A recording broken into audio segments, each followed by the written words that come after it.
Welcome to Rethinking Communication. I'm your host, Michael Ashford. Come with me on a journey as I explore how we better connect with each other through the power of our words. For most of us, formal education left gaps in our ability to communicate well with each other, especially when trying to navigate conflict, inspire change, and overcome misunderstandings. I'm a former journalist, a speaking coach, and a communication expert, and my goal is to encourage you to rethink what it means to be an effective communicator, from the stage to the meeting room to the living room and everywhere in between.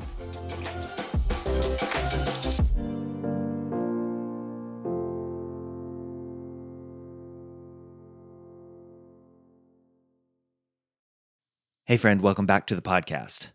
The episode that you're about to hear is the recording from a recent webinar that I did with an organization where I spoke on the topic of communicating with people that you disagree with.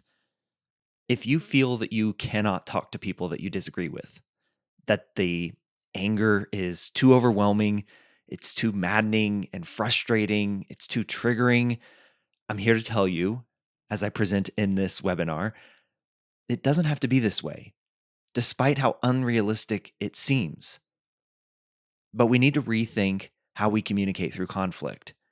We need to rethink what we were taught to believe is normal and the examples that have been set for us. We need stories of people who figured out what I call a third way.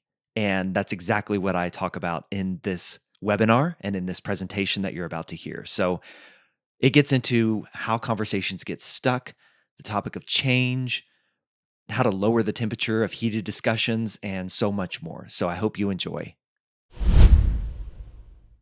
Okay, well, good morning to everyone on the West Coast. Good afternoon to everyone on the East Coast. And then for all you in between, I know you're somewhere in there. I am so happy to have you join us today. I'm seeing those numbers climb really quickly. So it's exciting to see that folks are so interested in this topic. And I'm thinking we should just get started so we don't miss out on anything.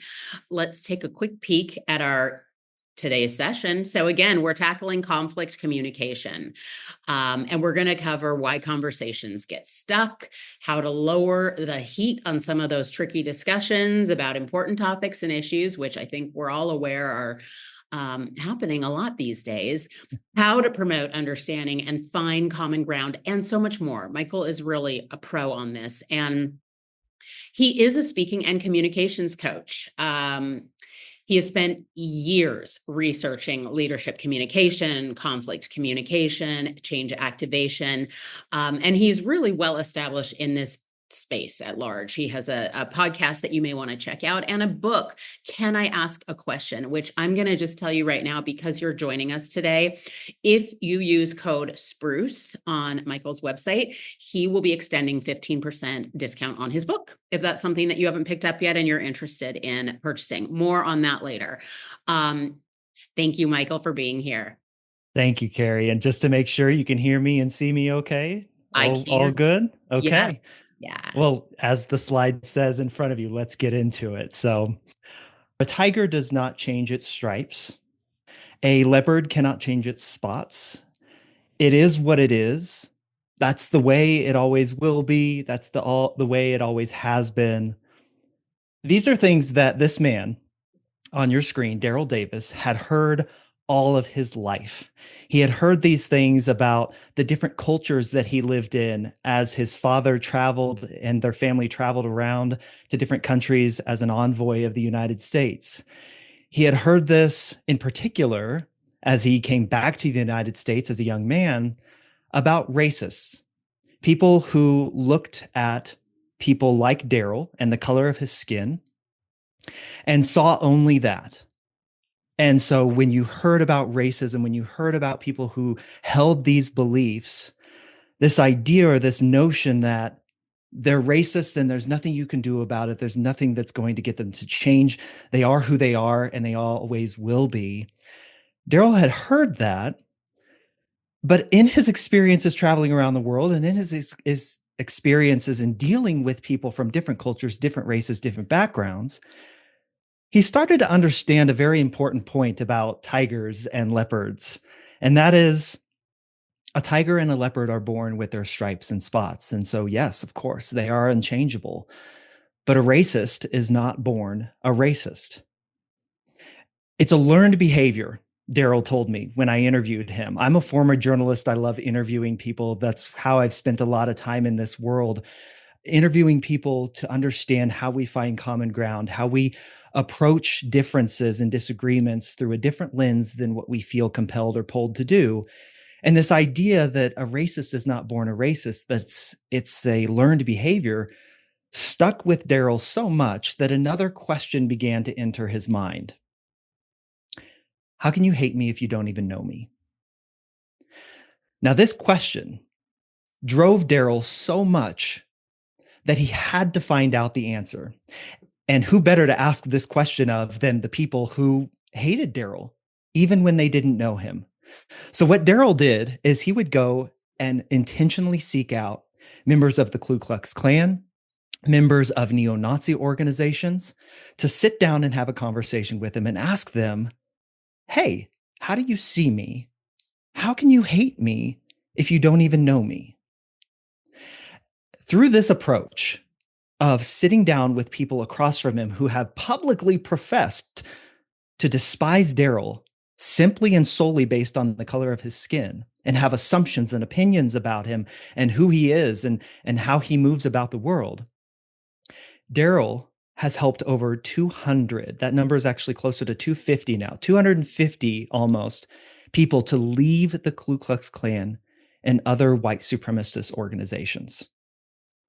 Now, Daryl, of course, will deflect and defer, saying that wasn't his intention. He just simply wanted the answer to the question, how can you hate me if you don't even know me? I need to understand this. I want to understand this. So let's please have a conversation. But in doing so, Daryl activated something that I think a lot of us miss out on these days when we get into disagreements and uncomfortable conversations about things that we clash about, is this notion of influence. This notion of perspective change, this notion of if I can sit across from you and inquire, turn on my curiosity rather than my certainty about who I think you are based on the outward appearance and the judgments that I've made about you, I can bring to that conversation a level of influence that may facilitate change down the road. Daryl has told me, I did not set out to change these people. I simply wanted to understand them better. Now, one of those people was this man, Jeff Schoep. For more than 20 years, Jeff led the largest neo-Nazi organization in the United States, the National Socialist Movement. He was their supreme commander. This was an organization, just as the Ku Klux Klan was, built on hating others, built on othering people, built on reducing and taking the humanity out of other people in service to a very small, confined worldview and people group, right? Jeff was one of these people that Daryl asked this question of, Jeff, how can you hate me if you don't even know me? And by taking that communicative approach, Jeff, after leading this organization, left. He left the organization over a several year period where Jeff told me when I interviewed him, Daryl was sitting in front of me, not as a man that I hated, but as a person who had nuance and complexity, who all of my assumptions and my characteristics about who I thought a Black person was in the United States began to melt away. And Jeff became so much so convinced that his former worldview was wrong that he started an organization to help convert other members of the National Socialist Movement and other white supremacist groups like it. And he did so by employing this idea, this concept that Daryl brought to him, which is you can't make somebody change. In most instances, it's not going to be real. We understand that forced change is not real change. It won't be genuine. This is stuff that Jeff told me. We want real change, and real change comes from within. And when Jeff talks about coming from within, it has to be, as Daryl demonstrated, it has to be change that is influenced, but a decision that has come to by that person's own volition. So with that in mind, with those two stories in mind, I want to ask you this question. And this is rhetorical, since we don't have the chat going. Just ask this of yourself. Do you believe people can change? Now, I've just given you a few different examples. Daryl helping more than 200 members of the Ku Klux Klan leave that organization behind, set aside that and say, that's no longer for me. Jeff Scoop saying, that world is no longer for me. In fact, I'm going to actively try to get people out of that world, people who I recruited into that world. Do you believe people can change? I have found that the answer to this question tells me a lot about how you approach trying to affect change in the world.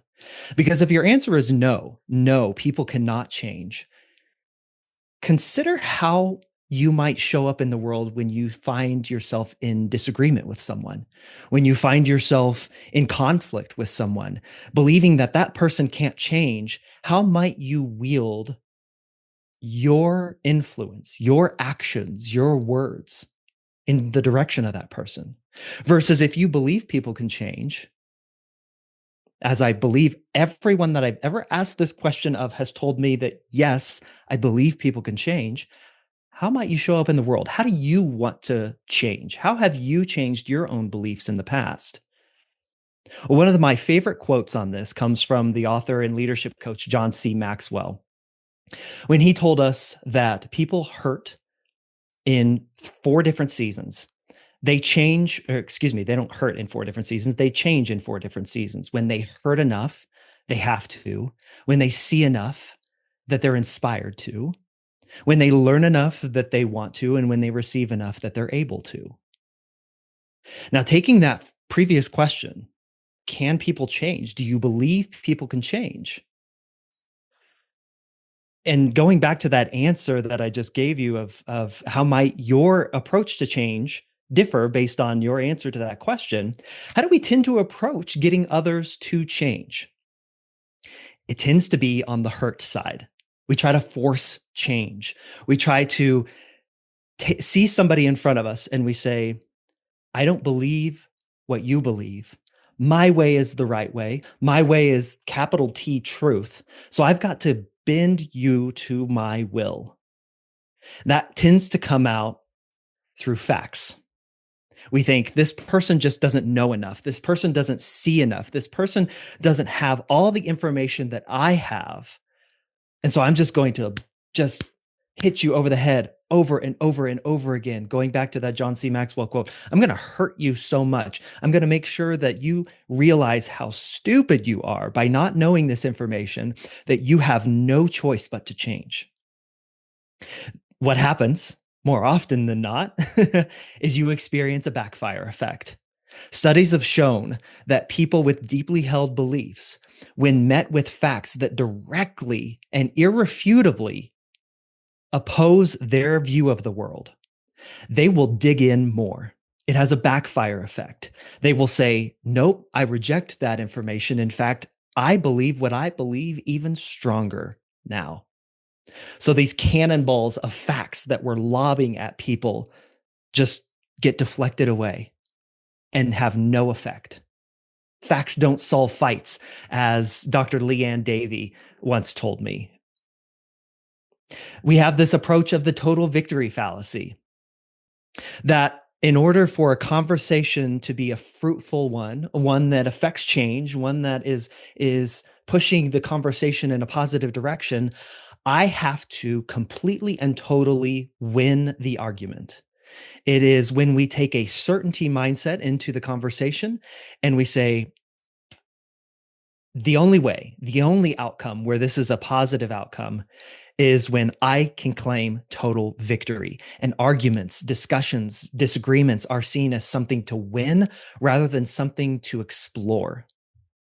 So we have this total victory, this zero-sum mentality where I win the argument, I win the day, and you lose.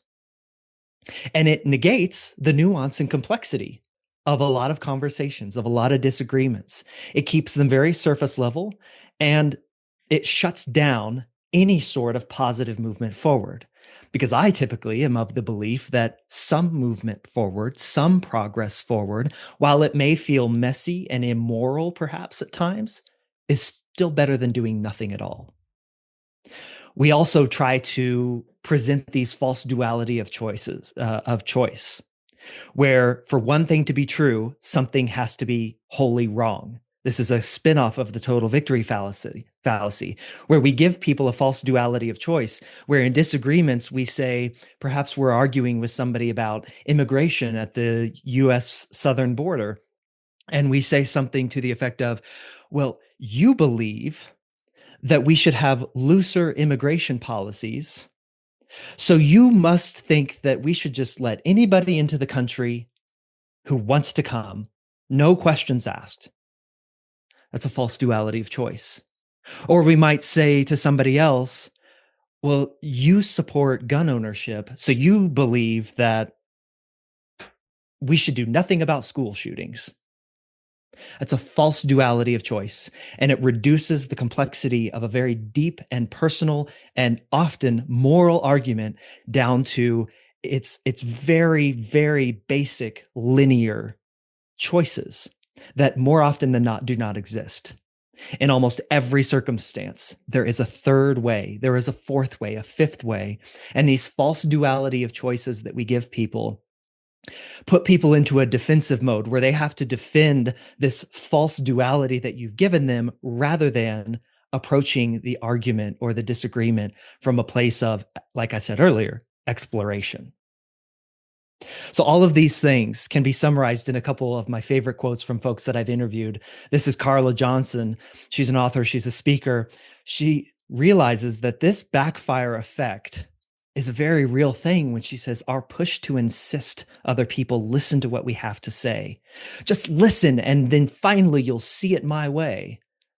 That's the thing that makes us lose their attention in the first place. And it is so hard to get it back. Another gentleman I interviewed, this man, Jesse Morton, who has since passed away since I interviewed him. Jesse, in the wake of 9/11, he was given a false duality of choice by our president at the time here in the United States, George W. Bush, when he said in the wake of the 9/11 terrorist attacks, you are either with us or you are with the terrorists. And as a newly converted Muslim, Jesse took the path that he and most Americans and George W. Bush would have hated anybody to take. He went the path of terrorism. He said, if this is my choice, I'm going the path of terrorism because this is the path of this is the path that I've been given, that I've been told I don't have any choice here. And for years, Jesse led a terrorist organization around the world with attacks on Western culture, with attacks planned on the United States, very real attacks that were carried out. One of the most wanted men in the FBI. And when he was finally captured in Morocco and brought back and extradited to the United States, over years of understanding and unraveling that false duality of choice that he was given, Jesse hit me with this. No problem has ever been solved with the same level of consciousness that creates it. No amount of yelling, no amount of fighting, no amount of just seeing it my way, no amount of bludgeoning people over the head with facts after fact after fact, facts as you see them, is going to ever solve the problem that was initially created. And then we have to ask ourselves, is this working? Is the way that we are thinking about creating change, communicating through conflict, is that style working of all those things, of throwing facts at people, of giving people false dualities of choice, of having a total victory mindset, of hurting people to change versus teaching them, inspiring them, and giving to them, as that John C. Maxwell quote illustrates? Have you ever changed because you were forced to change? Have you ever changed because you were given a false duality by somebody who did not have the authority to give it to you in the first place? Have you ever changed your mind about deeply held beliefs and issues and actions? My guess is no, it hasn't been true, genuine change, but that's what we want. So in order to accomplish this, we have to rethink our approach. We have to rethink our approach in how we enter into conversations where these big, messy, morally uncomfortable issues they're flooding us right now. We have to rethink how we're having these conversations, the channels and the mediums in which we're having these conversations. We have to rethink our approach of building enough trust to even enter into the conversation in the first place. We so often go into conversations where deep trust building has never taken place. And yet we want to have the conversation that can only exist within a place of trust. Where these conversations get stuck, and this is a long bulleted list, and this is by no means comprehensive, but as I mentioned earlier, when our certainty drowns out our curiosity about another person and their humanity and where they came to their beliefs, what might be true in their life versus what I think I know based on my assumptions and my opinions of you and your beliefs and your lifestyle. We tend to think that we have an opinion that we hold up as capital T truth, not just simply our truth. We conflate opinions and assumptions with universal facts. And so assuming that we already know the answer to what somebody believes, thinks, feels, how they act, how they want to show up in the world. Listening has been warped into this performance. I know so many people on here are in the mental health and behavioral health space, and the hijacking of active listening that has occurred over the last several years as that has become more popularized. It's become more of a performance where you have to nod your head, yes, and you have to repeat back to somebody what they just said. It all focuses on the person doing the listening rather than the person who's actually needs to be listened to in that moment. Of course, we all know listening to speak rather than listening to ask more questions or listening to build upon the conversation. There's also this underlying sneaky mindset that or undertone that undergirds a lot of our conversations that prevents us from going into difficult or uncomfortable conversations where we think that just understanding a person more, understanding a person better equals that we agree with that person. This is something Daryl Davis understood deeply, that me just understanding the motivations and the background and the history of a Ku Klux Klan member doesn't mean that I agree with them. Doesn't mean that I condone that lifestyle or that belief system. But one thing that Daryl told me was that if a Black man like him can go into these conversations with people who have professed publicly to hate him because of the color of his skin, what is stopping anyone else from entering into difficult or uncomfortable conversations? I happen to believe it's because we approach with that certainty mindset. We approach these conversations with a debate mindset rather than a dialogue mindset, where the idea is we are in a courtroom of public opinion. We are in a courtroom of morality where we have to win the conversation rather than, as I said earlier, explore it, co-create it in ways that can only happen through back and forth dialogue. All of these things that I've noticed over the years of research, over years of what I call my independent journalism work. Now that I'm no longer a practicing professional journalist, I call myself an independent journalist. All of these things in these conversations that I've had with people who have lived this curious approach have created what I call the ask then see approach to conflict communication that we're going to spend the rest of our time going through here today. Ask then see is first a mindset that you must get into. Ask, it's an acronym that we'll go through. And then I want you to see. I want you to take that mindset and see. And we'll get into what that acronym stands for as well. So ask then see. Let's get into it. Ask then see. The first A, the A in ask is assume positive intent.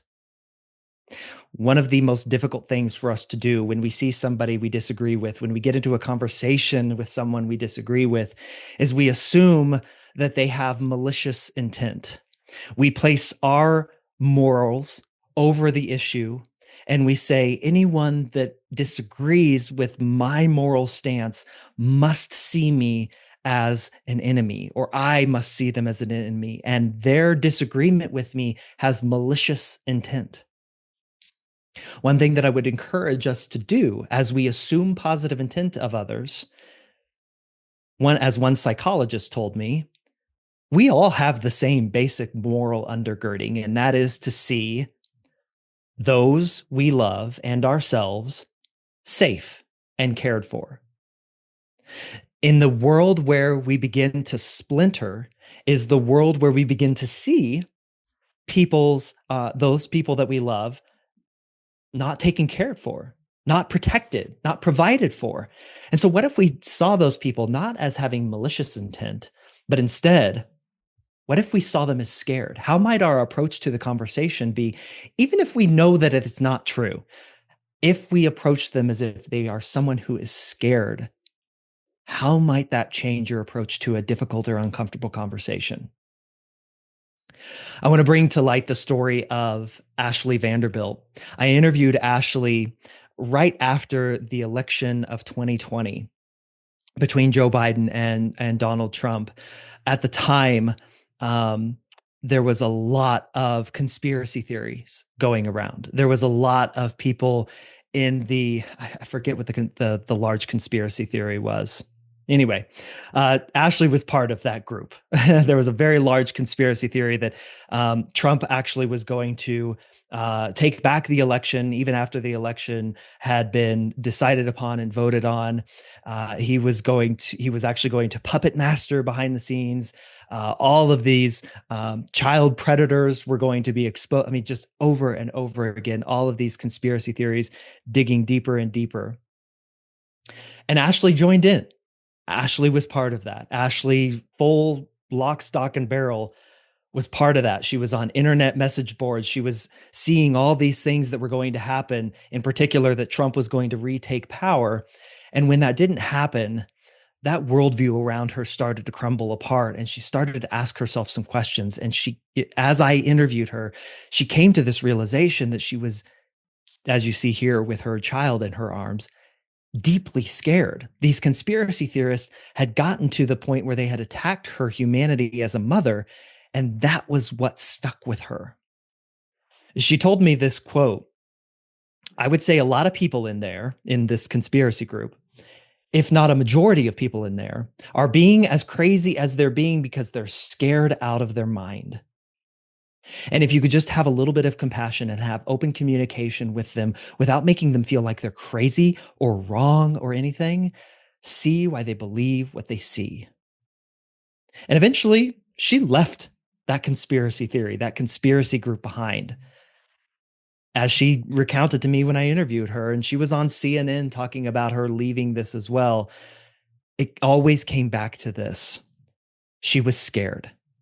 And it drove her actions. It drove her beliefs. It drove what she posted on social media. It drove the groups that she was a part of, the people she affiliated herself with. So if you can assume positive intent of others, if you can remove this idea that they have malicious, evil intent, and instead shift your mindset and your approach to assume that positive intent, as Ashley said, just have a little bit of compassion and open communication without making them feel like they're crazy, and you can connect. You can begin to establish that trust that has to be present before we even begin to accept or talk about the idea of change. Now, we then move into the S in ask, which is set aside your ego. Your ego tells you that you have more control over a lot of things than you actually do. I love this graphic here from Stephen Covey, which is from his Highly Influential People book. You only have, within that middle core, very limited circle of control. You have control over your thoughts, your reactions to a situation, your words, your choices, your actions. One of Viktor Frankl's best quotes that I love was, between stimulus and response, there is a space for you to choose what that response will be. That's within your control. That's not an exact quote from Viktor Frankl, but that's the only thing within your control. Your actions, your words, your choices, your thoughts, your reactions. Branching out from there, you have that circle of influence. This is the space that Daryl Davis worked in. He knew that he had his words and his choices and his reactions to somebody hating him that he had complete and total control over. But this next circle out, this reputation, this you can influence things like your family, your friends. Voting is a form of influence. You can influence the future, absolutely. You can influence others' behavior, perhaps, but you do not have control. And then finally, we have the circle of concern, all of these things that we get wrapped up in today: the economy, war, politics, strangers on the internet and their behavior and their words, the news of the day. It's just blasting us, and we only have concern, no influence, no control. Your ego tells you you have control over these things. It will say, get in that argument with that random stranger online, shut them down, sling your arrows, win the argument, win the day, and you've exhibited some level of control over the situation, when in reality you had none to begin with and none to lose. You only have control over yourself and your thoughts and actions and words, and at best, you have influence. You can work your way up to influence in those other areas. It just takes a long time. And I think we all understand that. But when we go into difficult or uncomfortable conversations, setting aside our ego and saying, what do I actually have the ability to control here? And how might that influence how I show up in this conversation? It's a wonderful mindset to be in. The K in ask is know that you don't know everything, nor is it even possible. So instead of going into a conversation saying, I've got to just will myself to the victory in this conversation, knowing what I know and making this person see through all the facts and the information that I've got in my head, say, what could I be missing? What could be out there that I don't understand? And if you just get yourself in that mindset of you've got something to learn here rather than something to prove, how might the conversation change? How might the dynamics, the tension of the conversation change if you go in with a learning mindset rather than a proving mindset? This man, John Noltner, he actually is he's a photographer, and he travels around with installations, art installations, where he interviews people, he takes their portrait, and it's called A Piece of My Mind, PEACE, like world peace. To get people from different backgrounds, different regions of the country, and different cultures and different experiences to understand, how do we come to this notion of peace with each other? And I want to read you what John told me in our interview, and I've got a little bit of his quote up here. But going into this, he was just feeling this urge. Again, this was back around 2020-ish as well. He says, as I got into this, I think I can fairly say that when I started this process, I was an activist in the worst sense of the word, which is to say that there were two kinds of people in the world: those who think like me and the idiots. I think I was pretty self-righteous in my methodology and my view of the world. The tragic mistake that I was making was simplifying my opponent. It was making a caricature out of everyone who disagreed with me. And what I have learned through the process is a willingness to see the complexity and recognize not only around the issues of the day, but also the people who may understand those issues in different ways than I do. And so that willingness to open up to the complexity and see the full humanity of people, I think, is a skill that has helped me avert the tragic error I had been making in my life. The tragic mistake was simplifying my opponent, making a caricature out of anybody who disagreed with me. When you say, I don't know everything here, and so there could be something that I'm missing, what could it be? That puts you in a curious mindset versus a certain mindset where you have something to learn rather than something to prove. And that changes the dynamics of the conversation. Now, from there, so the ask part of the ask then see method is getting you in this mindset. And you have to continuously come back to it. You have to continuously remind yourself, assume positive intent. Like, whoa, my ego is getting out of control here. I don't know everything. What could I be missing? Now we start to ask ourselves some questions. And that's what we get into on the C part. I first want you to search yourself because so few of us do this with any regularity. Searching yourself, what you believe, how you came to those beliefs, what factors influenced your beliefs, getting in touch with that. I often point to the first time that I ever expressed my political ideology to out there in the world. I was probably 13 or 14 years old at the time. Do you think that my political ideology was something that was through very deep introspection and study of all the different political ideologies that were out there and I came to this decision after a lot of reflection? No, of course not. My political ideology at 14 years old was the makeup of the most influential people in my life. My mom, my dad, my grandparents, my pastor at church, my community and the people that I knew there, my of course my friends and their influences. It wasn't me. And naturally, if I never question that, I just feed and confirmation bias takes over. And so I go looking for information that fuels this notion of the world that I have as it relates to, in this instance, politics. But if I search myself and understand, oh, well, yeah, I guess I didn't make that decision. Why did I feel that was the right one? Is that still true for me? Do I still believe that? Do I still align with that? Is there anything I disagree with? That deep introspection of yourself, assuming positive intent of yourself, asking yourself, what could I be missing about this? You're doing all this in the safety of your own head, or perhaps with a therapist, like a lot of the folks on this call today or on this webinar. It's a safe place to do it, but it's not something, it still feels morally dangerous because it feels like you're going against your upbringing, perhaps, or you're going against your tribe, right? But you're still in the safety of your own head, asking and pondering these questions. Then we start to branch out from there and we start to explore other perspectives. We start to say, if this is how I saw it, if this is what I experienced, how might somebody experience it differently? How might somebody who grew up differently, who lived in a different social class, who lived in a different part of the country, how might they have experienced the world? How might they see this issue that I deeply care about? And that, look, I've got thoughts and opinions on that are important to me. My moral undergirding perhaps is based and rooted in this.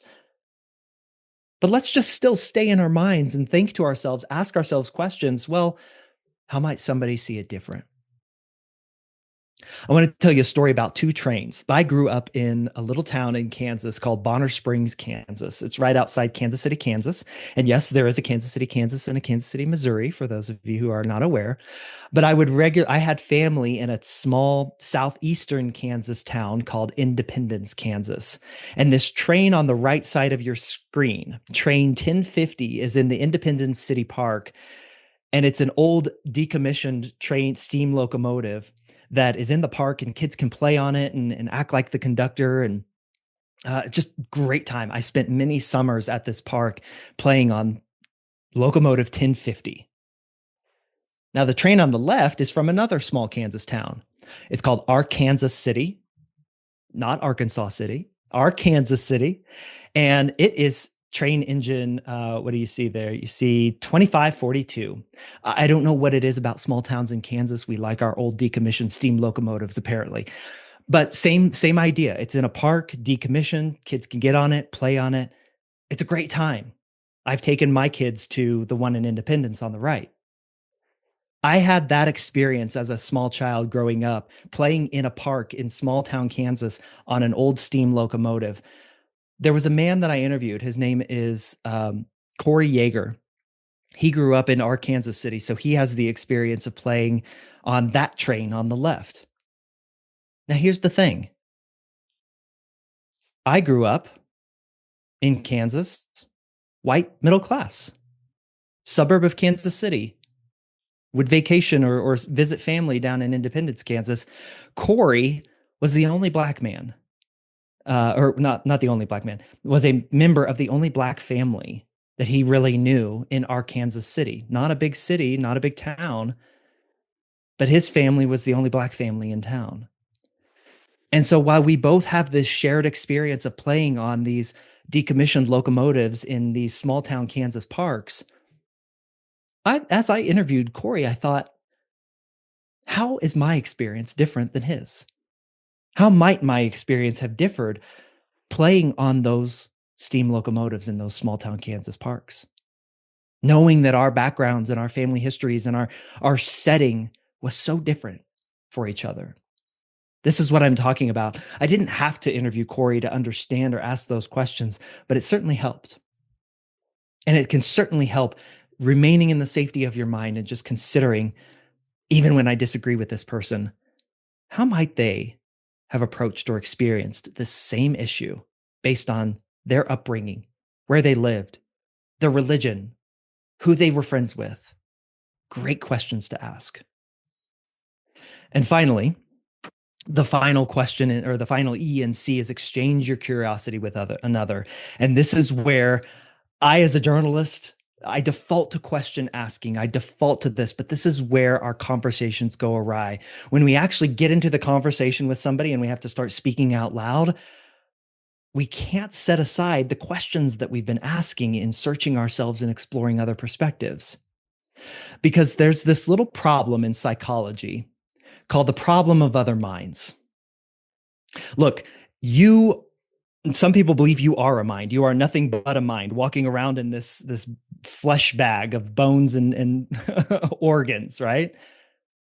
But you experience the fullness and completeness of your mind each and every day. You know your thoughts, your actions, you know the depth of them. The cliche example is, you know why you cut someone off in traffic because you were late for work and because you're mad at your husband or your spouse that day. You know why you did that.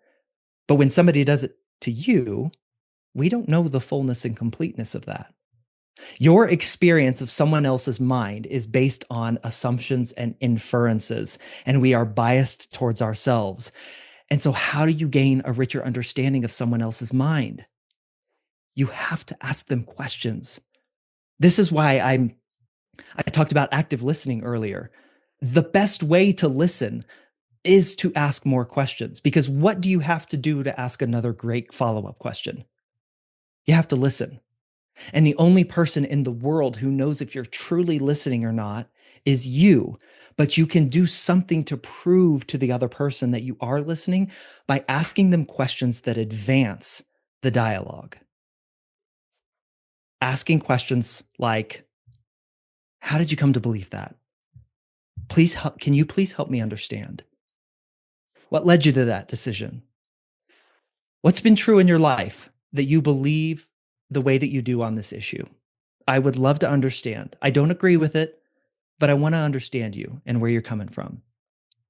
Try to avoid why questions. Why questions might be great in therapy, but why questions in conflict and disagreement feel attacking. Why questions are deeply philosophical, that in a moment of fight or flight response, we don't have a lot of the capacity to answer a why question. Why did you do that? Well, I just did. Okay. How did you come to that belief? Well, because of where I grew up, because of my grandmother. I heard a person recently say one of the reasons they hate lawyers is because after a very important family member died and lawyers got involved, they pointed to that as tearing the family apart. And so all interactions moving forward with lawyers were clouded by this judgment of them and this experience of them. A weaponized question, not helpful, nor is it curious. A weaponized question sounds like, oh, so you just think that everybody should have free will to do whatever they want. Technically a question, because you can throw a question mark at the end there. Very accusatory, not curious at all. We weaponize questions a lot in conflict, and it puts the person on the defense, and it removes curiosity, true, authentic curiosity. Now, questions also can happen when you've been insulted, when you've been disrespected, as you might feel. One of the questions you can ask when somebody says something insulting to you is, can you say that again? And pause, because chances are they won't want to say it again. They were saying it to get a rise out of you. They were saying the insult to get your response, to get your defenses going, and to get into that argument that they can then win. And asking someone to say or repeat an insult can get them to pause and reflect and say, you know what, I actually didn't mean that. I apologize for that. But here's what I actually meant to say.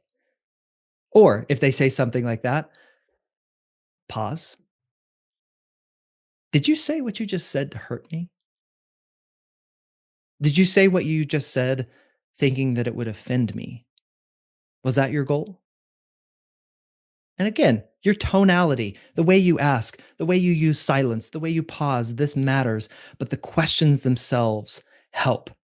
The questions themselves must lead the conversation forward.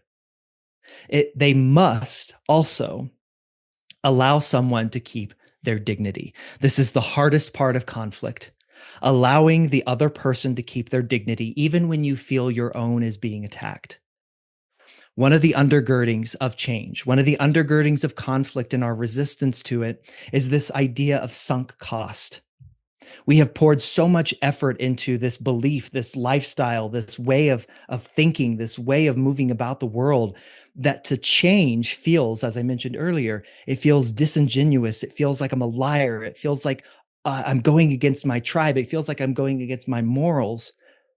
And when confronted with a disagreement, the idea of changing feels like a loss of their dignity. Like to change would be admitting that they were stupid for believing what they used to believe.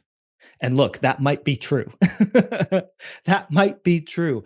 You don't need to say that, but allowing them to keep their dignity through that process by being curious about them, by seeking understanding, not agreement, by seeking common ground with someone that you can build a conversation and a relationship, a foundation of trust with, is the hardest yet most fruitful part of conflict communication. This gentleman, Rick Barron, I had a conversation with him recently. He and his backyard neighbor had rarely talked with each other. They'd maybe said hi or nodded or waved a few times across their backyard fence. But several years ago, that backyard fence needed to be fixed. And so Rick went around the block, went up to his neighbor's front porch, and asked, hey, I think our fence needs to be fixed. I'm planning on fixing it. Is there anything you can do to contribute to help out here? Come to find out, this particular gentleman was living on assistance, didn't have a lot of money. So Rick said, that's fine. That's great. Understood.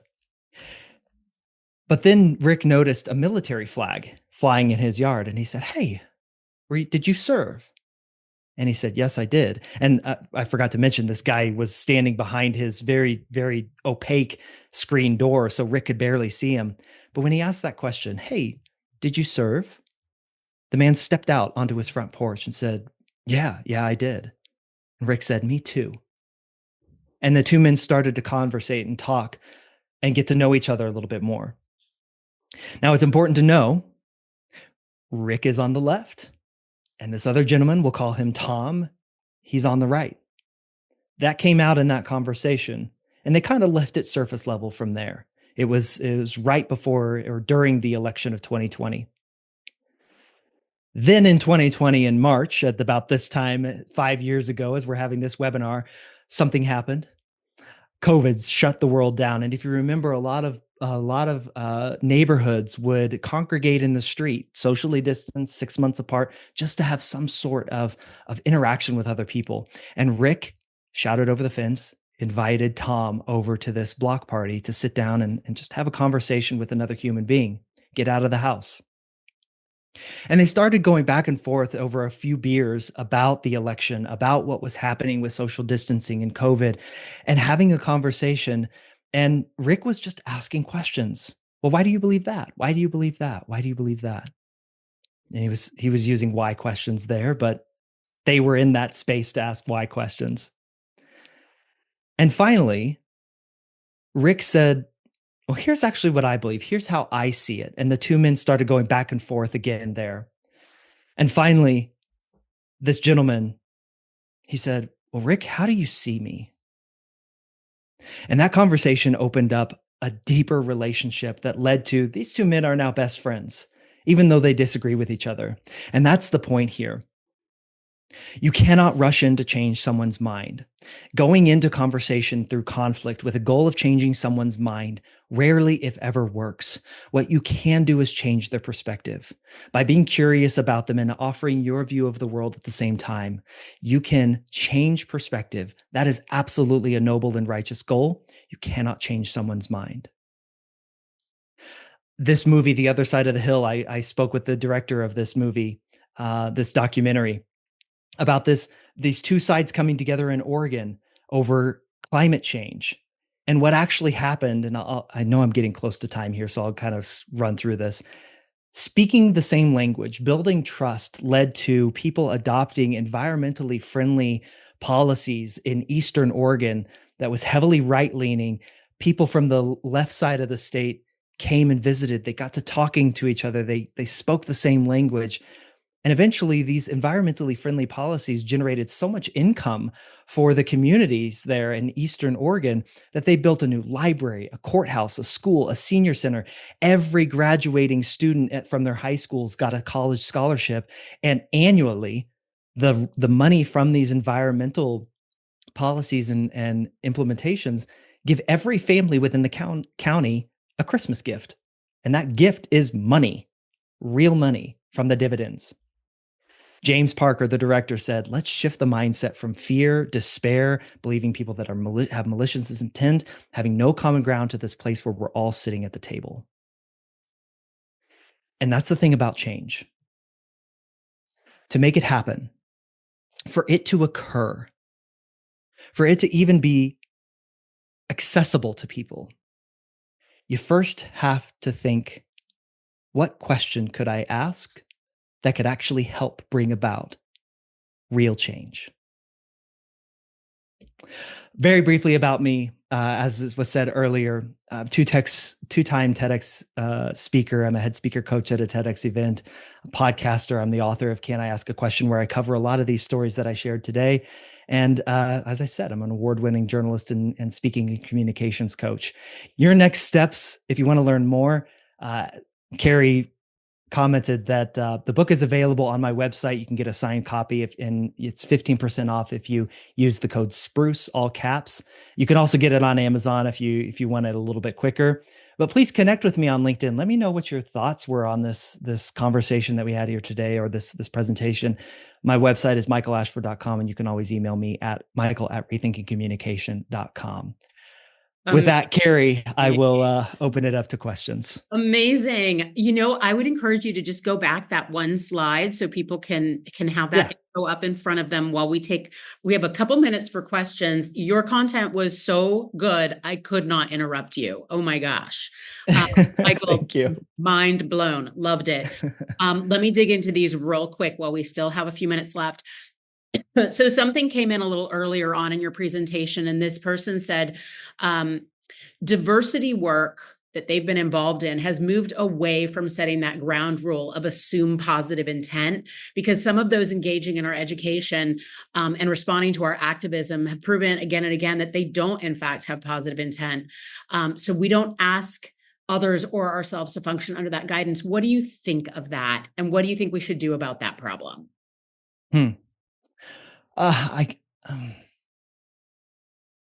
That's a tricky one. I go back to what I said earlier. Assuming people have malicious intent is an assumption that many of us formulate without the data, background, the knowledge to back it up. We see the surface level stuff, and I'm not saying that that stuff is not real. We see and hear the surface level stuff, the stuff said on the news, the stuff said on social media, even perhaps the stuff said at a public meeting. But if we can take that step back and assume positive intent and say they're fighting for something because they're scared. What is it they're fighting for? You may not agree with it, but if you can understand it, then you can have more of a conversation about it. If you can ask them questions about, why do you believe this program presents a threat? What is it about these efforts that you disagree with? You disagree with that? Okay. Help me understand why that's a problem. Mm-hmm. I see it a little bit differently. Do you mind if I share my experience and why it's important to me? It's that assumption of malicious intent that halts us from getting into these conversations in the first place. And we assign a moral value to them. And we say, my morals are right and yours are wrong. And that precludes us from getting into the conversation in the first place. But the setting matters. You're never going to get somebody to have that kind of a conversation on Twitter or on Facebook. Mm-hmm. It's rare that you're going to get them to have that conversation at a school board meeting. Mm-hmm.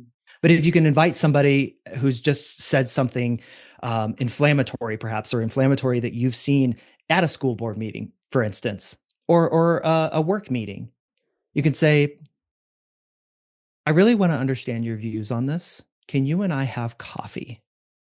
I have some questions for you. I just want to ask you and understand where you're coming from. I think we can find some common ground here. Perhaps you can seed it with that and nothing more. But you've got to move the channel, the medium. Mm-hmm. Mm-hmm. That'd be where I'd start. That makes a lot of sense. I know we have a couple minutes, and on sort of the heels of what you were just saying, I feel like what Travis is asking here is interesting.